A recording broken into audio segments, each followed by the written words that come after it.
Assalamualaikum warahmatullahi wabarakatuh. Kembali lagi bersama saya Aryan. Dan di sini saya akan memberikan tips atau cara-cara tentang teknik dasar saat mengajukan pertanyaan dalam wawancara mendalam. Nah, di teknik dasar ini ada beberapa teknik yang harus kita perhatikan. Yang pertama, memunculkan wawancara yang nyaman. Nah, demi memunculkan suasana yang nyaman, ini kita harus melalui pembicaraan pemanas terlebih dahulu. Yang pertama yaitu yang tergolong biodata dan hobi. Nah, pada narasumber pemanasan ini kita jangan mengambil waktu lebih lama, kurang dari 5 menit. Yang kedua, mengemukakan tujuan wawancara agar narasumber paham.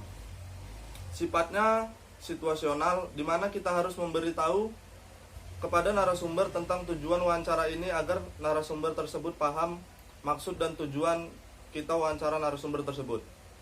Dan saat kita melakukan wawancara, kita harus bersifat transparan dan jujur kepada narasumber. Dan poin yang ketiga, dalam memunculkan suasana yang nyaman, timbulkan suasana yang bebas. Kita jangan membuat narasumber ini seakan-akan terkekang dengan pertanyaan-pertanyaan yang kita ajukan.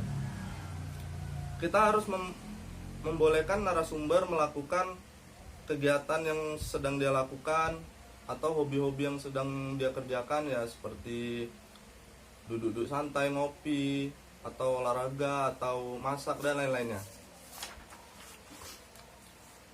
Dan poin yang keempat adalah timbulkan perasaan bahwa narasumber tersebut adalah orang penting. Bantuan dan kerjasamanya sangat dibutuhkan pada saat kita wawancara. Kita harus menghargai narasumber di saat kita menjelaskan informasi yang diambil. Semua pendapat dan responden yang dikemukakan sangat penting dan dijaga kerahasiaannya, tidak ada jawaban yang benar atau yang salah.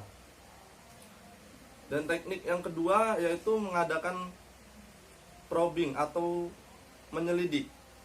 Kita melakukan probing pada jawaban tersebut tidak relevan dengan pertanyaannya atau jawabannya tidak jelas atau kurang lengkap.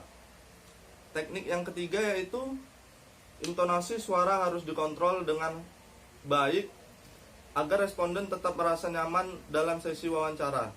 Intonasi suara yang kita lakukan saat wawancara harus jelas, tidak boleh terlalu pelan atau tidak boleh terlalu keras, karena akan membuat narasumber tersebut menjadi bingung dengan suara kita yang pelan karena tidak dengar, atau dengan suara kita yang terlalu keras dan lantang sehingga membuat dia menjadi tidak nyaman. Dan teknik yang keempat yaitu memberikan sugesti pada teknik yang keempat yaitu tidak memberikan sugesti kepada responden, yang mana kita harus mendengarkan jawaban dan pendapat responden itu sendiri.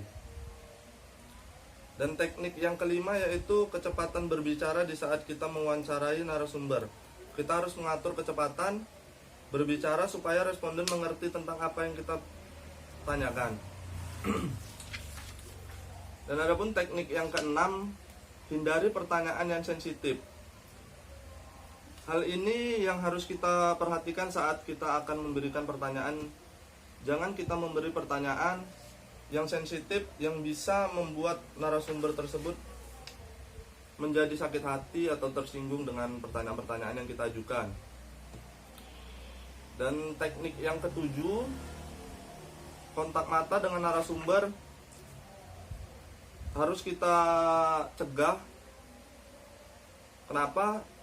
Karena di saat kita melakukan kontak mata, di situ narasumber bisa menilai apakah kita menghargainya atau tidak, dan narasumber tersebut ya menjadi tidak nyaman atau sebagainya. Yang ke-8 yaitu kepekaan nonverbal pewawancara. Kepekaan nonverbal ini sangat diperlukan agar pewawancara mengetahui respon tidak nyaman atau nyamannya terhadap narasumber.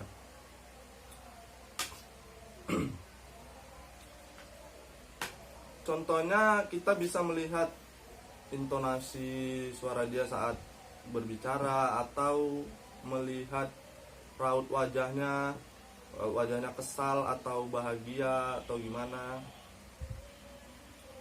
Dan yang ke-9 yaitu waktu wawancara yang ideal adalah 1-2 jam.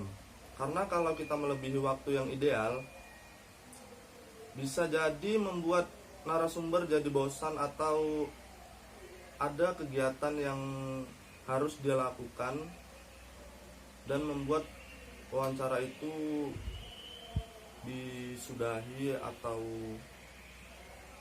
dijeda gitu. Nah, itu tadi tips atau cara tentang teknik dasar saat mengajukan pertanyaan pada wawancara mendalam. Mungkin sekian dari saya ucapkan terima kasih. Assalamualaikum warahmatullahi wabarakatuh.